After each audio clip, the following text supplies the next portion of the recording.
What the heck is going on, guys? Welcome to another amazing computer networking tutorial. And in this video, I want to start talking to you guys about topologies, or some people just call it the layout of your computer network. Now, of course, by topology or layout, I basically mean how you're going to set up your network, how you're going to connect all your computers, how you're going to, lay them out and connect the wires to them. Because whenever you first design a computer network, there are many different ways that you could lay it out around your house or office. You just don't want to throw your computers in any room, start connecting everything with wires, or else it's probably not going to work. Now, I'm going to be going over some very common layouts or topologies. Some of the most common ones are what I'm going to be going over in this video is called bus.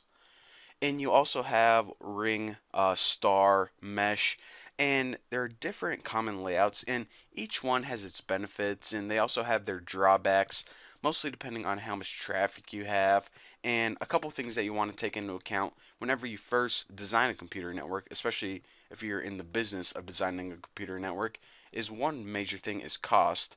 How much are these devices going to cost? How much is the setup fees, so on and so forth. And another thing is the ease of maintenance. Now, as you're going to see whenever I start drawing these diagrams, some are very simple, like the bus one I'm about to draw, and some are rather complicated.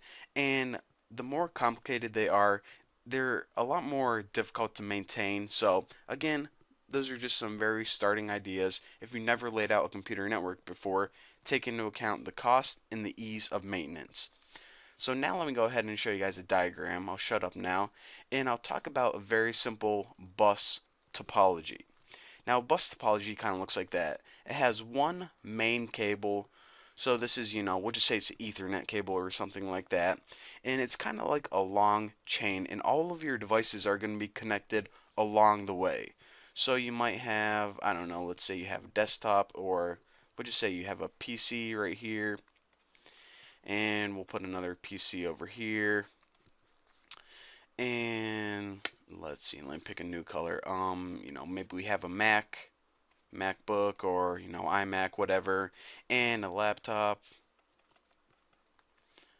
over here. So basically, all of these things are going to be connected to the main backbone or the main chain. Now, of course, since this is computer networking, we might as well throw in, a server. We'll say that this is an office, or, like a work, I don't know, or a home or something like that. And we'll also put a printer in here. Why not?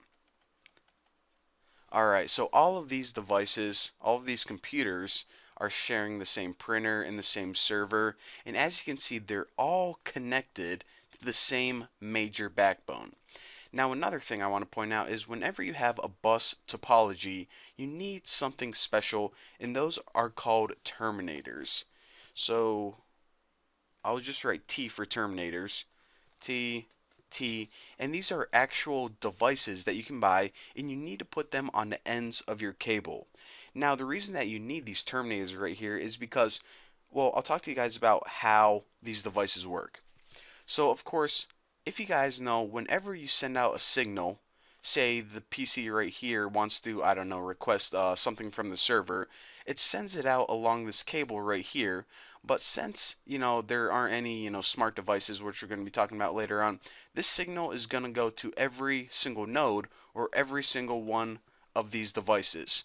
Now, of course, if this computer's network is set up successfully due to protocols and so on and so forth, the server is going to be the only device that responds. So that's what allows this PC and this server to communicate effectively with each other, because even though it's sending out the signal everywhere, only the server is going to be aware that, okay, I'm actually the device that it wants to talk to. Now I can go ahead and transfer files back and forth, so on and so forth. Now that brings up my next point. That is why you need these terminators right here. A terminator is basically a device that whenever you have these signals going to the ends of the cable, you can actually have something, and I won't go into detail, but the electric signal can actually bounce off the ends of the cable and mirror back. So let me go ahead and pick a color like yellow. If this server right here was sending out a signal, if it didn't have this terminator right here, the signal could actually go to the end of the wire, bounce back and be resent along the cable again, which is, of course, not a good thing. It would make it look like there are many different messages being sent at once, so that's basically why you need a terminator to absorb the signals at the end so they don't get mirrored back. Now let me go ahead and talk about the good part of this network.